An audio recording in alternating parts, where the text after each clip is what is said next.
to see Inspector Lestrade at once. Your name, sir? Dr. John Watson. He's expecting you, sir. In a way, I believe he is. Well, I'll tell him you're here, sir.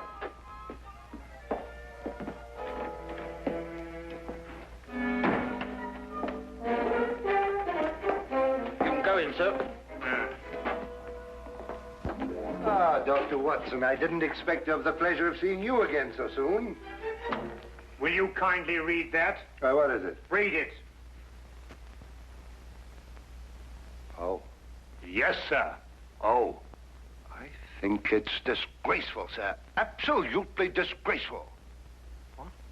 Yes, and I'm glad you're here so that I can tell it to you personally. Why, you and I both know that it was Sherlock Holmes who solved the Cunningham case. If it wasn't for his brilliance and his persistency, the facts would never have been brought to light. And I think it's scandalous, sir, that the newspapers should have given me all the credit and said so very little about his magnificent achievement. What do you think, Doctor? Well, I absolutely agree with you. I'm glad you're on my side, Doctor. Why, of course. I'm so glad you take it that way. And what does Holmes think? Oh, he doesn't mind. You know, he doesn't care who gets the credit. Oh, dear old Holmes, such a modest fellow. Yes, well, look, you must give him my kind regards. Yes. And tell him that, although I know he doesn't think anything about it, I intend to get the newspapers to get the facts straight. Well, that's very good of you, Inspector. Oh, what's Holmes doing these days? Well, the last time I saw him, he was playing about with a lot of ink smudges and talking about the prints that fingers make. No. Good old Holmes, always experimenting. Inspector Lestrade, sir. Yes, what is it? There's been a murder reported at the home of Lord Beryl. What, Lord Beryl of the Foreign Office? That's him, sir. I'll be right with you. Excuse me, Doctor. Yes, of course. Lord Beryl. It's going to be a tricky situation to handle, what with the Foreign Office and who knows what else. Yes, indeed. Can I be of any assistance? I don't think so, Doctor. Oh, perhaps as a medical man. Mind you, I don't know what to expect, but I think you could be of invaluable assistance. Say no more. Here's the address, sir. Your carriage is waiting outside. Oh, thank you very much. Perhaps you'd care to acquaint Sherlock Holmes with what has happened. Well, I don't know. I don't know myself what's happened. As you said, the people involved make this case rather delicate. Perhaps a little suggestion now and then might help facilitate matters. One never knows. Yes, you're so right. Take a message to Mr. Sherlock Holmes of 221 Baker Street. 221B. Yes, of course, 221B Baker Street. Tell him what has happened and drive him to Lord Beryl's residence. Yes, sir. And tell him Dr. John Watson is already there. The flat's the first floor up. Yes, sir. Very good, sir.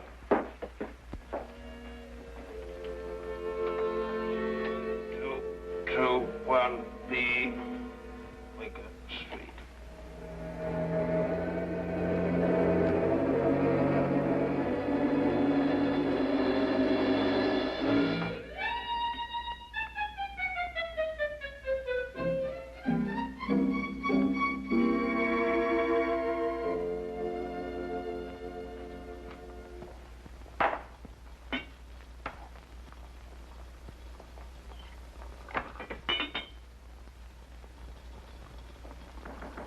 Come in. Excuse me, Mr. Holmes. Yes? A message for you, sir. There's been a murder committed at the home of Lord Beryl. Inspector Lestrade and Dr. Watson have already gone there. Thank you. Would you care to have some tea? Some tea, sir? Yes. Is that what you're making? Oh, come along. Come and have a look at this. I'm working on an extract from a special series of pygmy poisons. Oh, very interesting, sir. Tea? Well, yes, I don't mind if I do. You take milk? Yes, sir, please, sir, if I may. Splendid. Sugar? Thank you, sir. Where did I put that sugar? Ah, that's it. It's right here. Help yourself. Thank you, sir. So.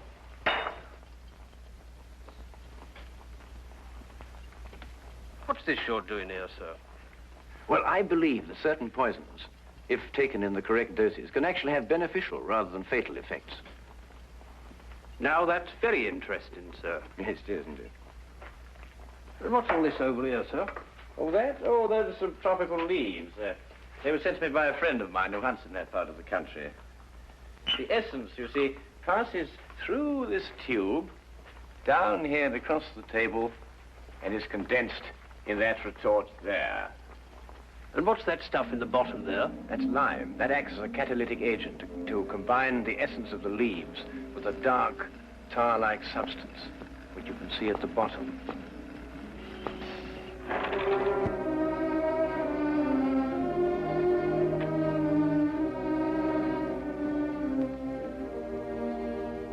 Inspector Lestrade, I demand to see my wife. You've kept me waiting half an hour, and now I should like an explanation. Of course, you're entitled to one, sir. You know that Karl Oberstein was murdered in your study. I was informed of that, and it is a tragedy, of course. But I still don't see that is... Lord Beryl, your wife has confessed to shooting him. What? That's why I couldn't allow you to see her. We were taking her statement. What does she say? Apart from the actual confession of murder, she refuses to say anything. You may go in now if you wish, Lord Beryl.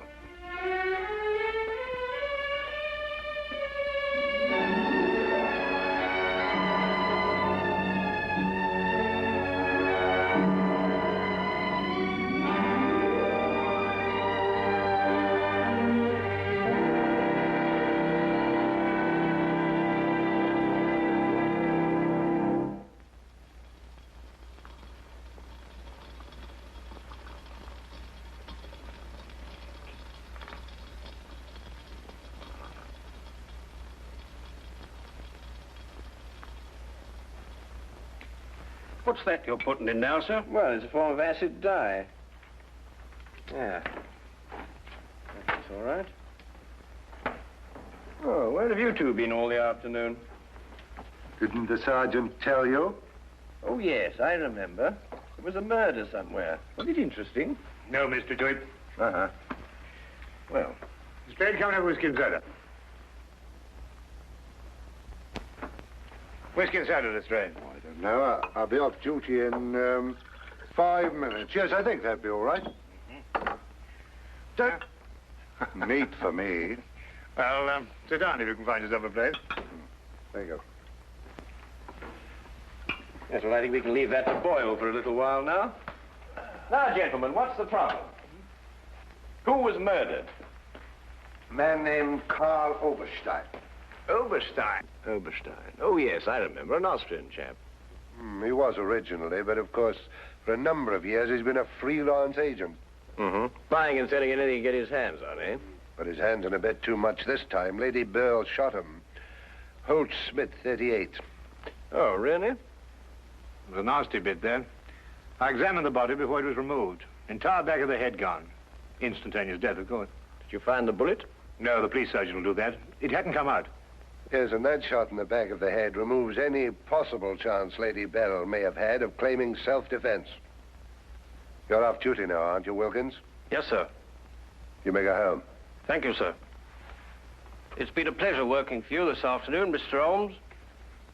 I'd like to know how it all turns out. I'll let you know. Thank you, sir. Good afternoon, sir. I feel sorry for Lord Beryl. There'll be quite a scandal when this appears in the papers. Yes, it certainly will be. I wonder why Lady Beryl lied to you. What nationality was Lady Beryl originally? Well, she was born in Austria, although she was brought up in America. She's been here in England for the past 5 years, since her marriage, you know. It's a shame a woman like her has to remain in prison. Still, she might decide to tell you...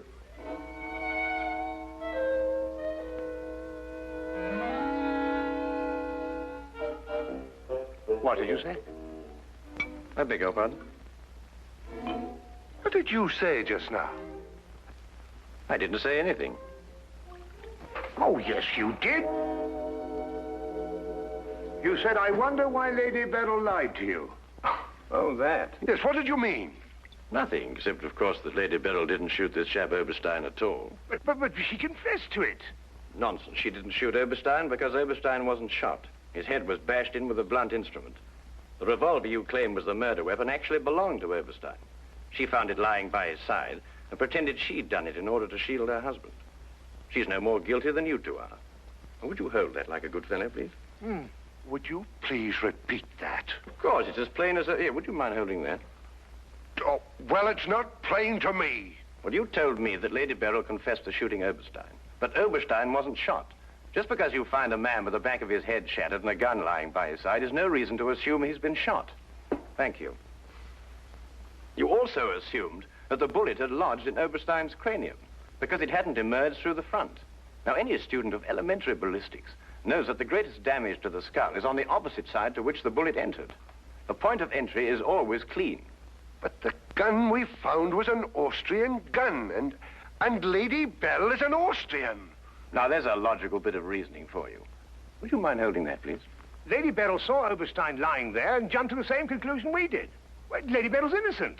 Then somebody else is guilty. Brilliant! We've got to get back to the premises and re-examine them for clues. You come with us, Holmes. This nonsense can wait. Nonsense? Nonsense.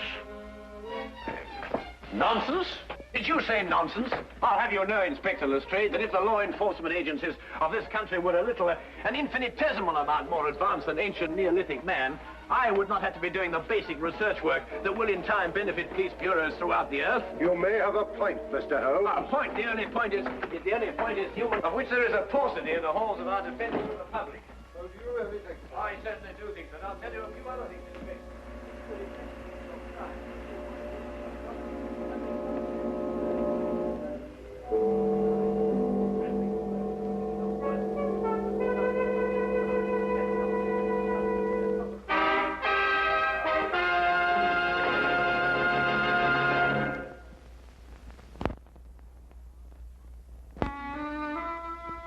And now we return to the case of Lady Beryl. Yes, is to be dependent 90% on a good memory. Details, Lestrade, those are the things. She's in here, and normally I'd detain her for confessing to a crime she didn't commit, but, well, what with the Foreign Office and all that, I don't believe I will.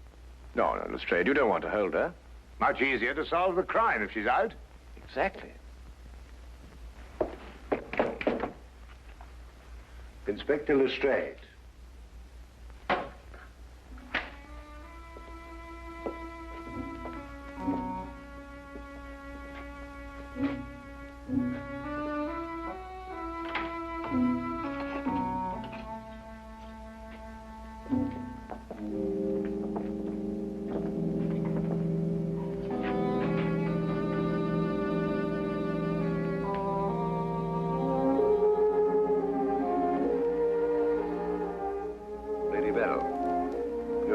We're releasing you.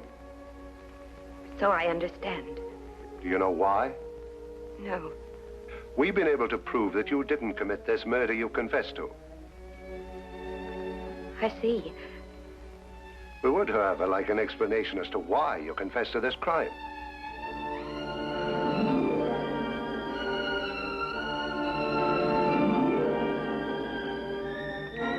I prefer not to explain my actions, Inspector.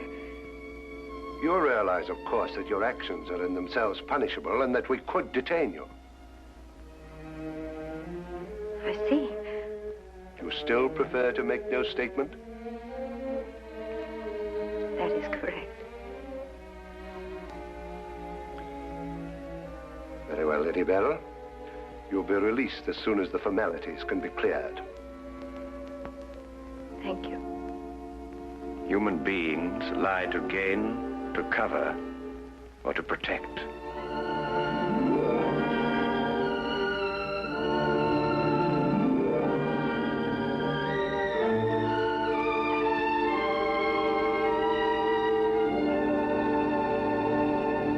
I don't know how to thank you, Mr. Holmes. Please consider me forever in your debt. Not at all. You're in the Foreign Office, aren't you, Lord Beryl? I am. Had you ever met Herr Oberstein before? I had. Exactly when? Last week. For the first time? And the last time. I see. I believe it was his habit to offer large sums of money to men in key positions for the information they may have had in their possession. I believe that was his habit, Mr. Holmes. Thank you. Oh, Lord Beryl, while your wife is on her way here, I wonder if I might look at the premises of the crime. Well, of course, of course. It happened in the study. With your permission. My house is yours, sir. Thank you.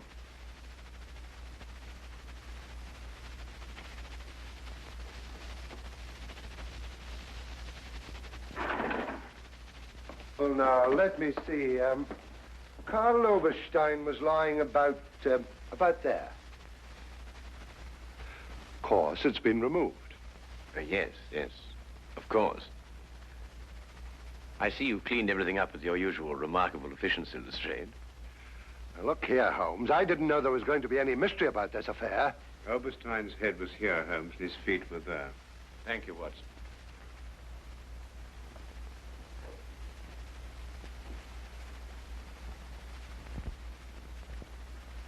Where was the gun lying? To the left of the body. Nearer the head or the feet? Nearer the head. Was Oberstein face up or down? Face up. I had to turn him over to examine him.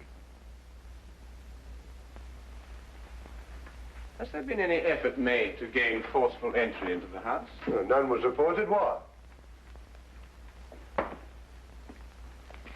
Lord Beryl, do you use glasses when you read? Yes, I do. These? Are they your only pair? Yes. Who first discovered the body? I believe my secretary. Is he here? Yes. I'll call him. Thank you.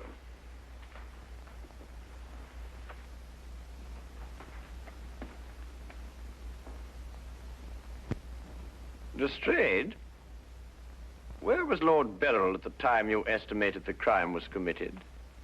He'd been at a meeting with high government officials all day. Oh, good, good. Why did you ask about the glasses, Holmes? It's because Lord Beryl wears glasses when he reads. But Lady Beryl confessed to a crime she didn't commit. What? This is my secretary, Mr. Ross. You've met Inspector Lestrade and Dr. Watson. This gentleman is Mr. Sherlock Holmes. How do you do? I understand it's through your efforts that Lady Beryl was returning home. Partially through my efforts. I wonder if I could impose upon you, Mr. Ross. Of course, sir. Would you mind taking these sheets of paper and roughly outline the position in which you discovered the body? Outline it in scraps of paper. If you would be so kind. Why, of course. What's the purpose of that? How many men have you on the premises, Lestrade? 2 outside. Why? Good, good. I wonder if you'd mind taking them into the garden behind this window and making a thorough search of the premises for a radius of 30 feet. Looking for what? Anything that doesn't belong in a garden. Are you serious, Holmes? Completely.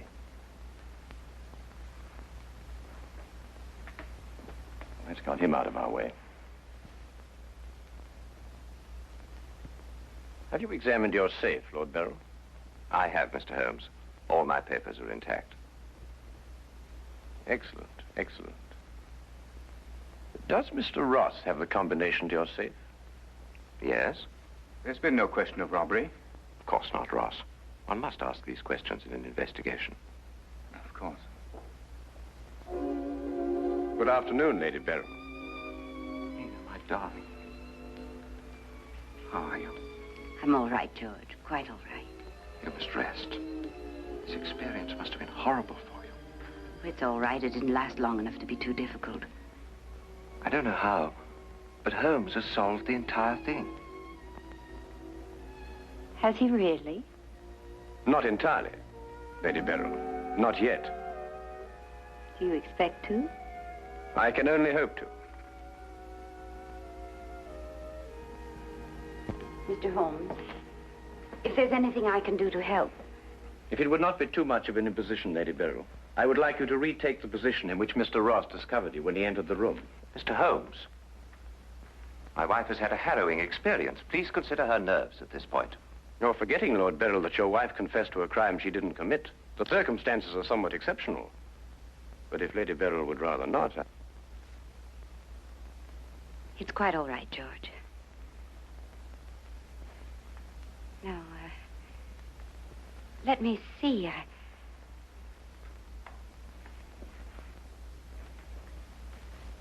I was standing here. Exactly there? I believe so. Mr. Ross, are you quite certain that that is the position in which Lady Beryl was standing? Well, if you'll pardon my saying so, Lady Beryl, just for the sake of accuracy, you understand, I believe you were standing just a bit further to your left. A little to your left, Lady Beryl. Like that? Yes, I'd say right there. Good. Now, Lady Beryl had a revolver in her hand. Mr. Holmes. That is correct. In which hand? My right hand. Mr. Ross? That's right. Lady Beryl's right hand. Lord Beryl, do you happen to have a revolver in the house? Yes, I have. May I have it? I'm not going to ask my wife to... Yes, I am. If your wife has no objection. Of course she has objections. I have no objections, Mr. Holmes.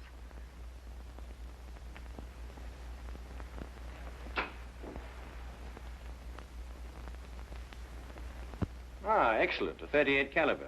Do you notice, Watson, that it's patterned very closely after the Schmidt-Holtz, the revolver in question? Lady Beryl, is that the way you held it? I believe so. Mr. Ross? Yes, it was like that. Mr. Ross, I'd like you to think very hard. A great deal depends on what you're going to say now. As far as you can remember, that was the position of Herr Oberstein's body? Yes. And where in relation to Herr Oberstein's body and Lady Beryl were the broken eyeglasses? Over there. There? Yes.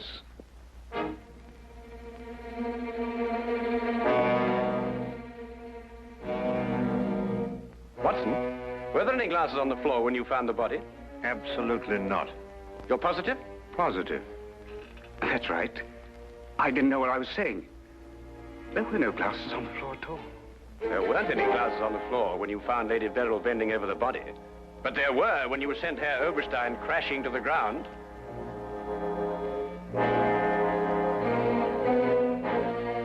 Before you run, Mr. Ross, look at Lady Beryl. I don't understand this, Mr. Holmes. Oh, very simple, really. Herr Oberstein approached you with an offer to buy Foreign Office secrets. You threw him out. Then Ross contacted him, prepared to sell him the secrets. Well, there's nothing missing from the safe. Of course not. If you sold anything, you'd have been found out. Herr Oberstein came here expecting to buy. You opened the safe, showed him the papers he wanted. He put his glasses on to examine them. And then when he paid you, you smashed his skull in. He fell, breaking his glasses. His revolver dropped from his pocket. Then you replaced the papers, pocketed the money, and left. It's a lie. Why, you filthy... The unfortunate point occurred when Lady Beryl discovered the body. You read the evidence incorrectly. I thought the gun was my husband's. Similar, but not the same. And the glasses. A very common variety of frame. You gathered up the pieces, except a few fragments, and threw the frames away. Yes. Then you lied to protect your husband. Yes. Nina. Brilliant, Holmes. Absolutely brilliant. Thank you, Watson.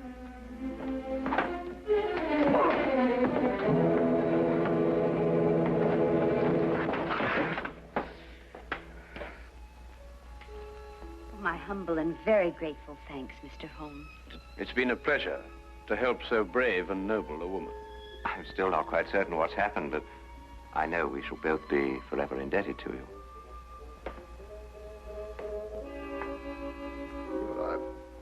Searched the whole garden, Holmes. Couldn't find anything but this old pair of glasses. They're broken at that. Really? Mr. Holmes has solved the entire case, Inspector. He has? How? By the little things, Lestrade. The little things that one must remember. The little things that make the difference between success and disaster. One must never forget that the difference between... Good heavens. Watson, What is it, Holmes? I left the gas on under the experiment. All Baker Street will be blown up. Holmes, I turned it off. Oh. Stay. Hold that.